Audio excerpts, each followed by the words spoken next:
আমি লাভ করবে। সেই অমূল্য সম্পদ লাভ করার জন্য আজকে আমরা সবাই এসেছি রাধে রাধে।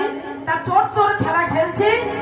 11টি পাতা পেড়ে এনেছে সমস্ত সখারা। মাকে গল্প থেকে চলে এলাম কীর্তনে। 11টি পাতা পেড়ে এনেছে, একটা পাতায় ছিদ্র, আর ছিদ্র পাতাটা আমার গোবিন্দ কি করেছে জানেন মা? একটা একটা করে পাতা সখাদের দিচ্ছে।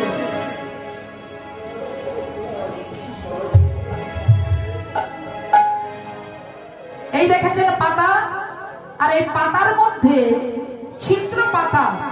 হরিবল হরিবল, দেখা যাক কার ভাগ্যে ছিদ্র পাতাটা পড়ে। কেমন খেলা শুরু হোক। আহাকারি কমরি বালা मेरा यार है, मेरे मन का मोहन तो दिलदार है। कारी कमरी वाला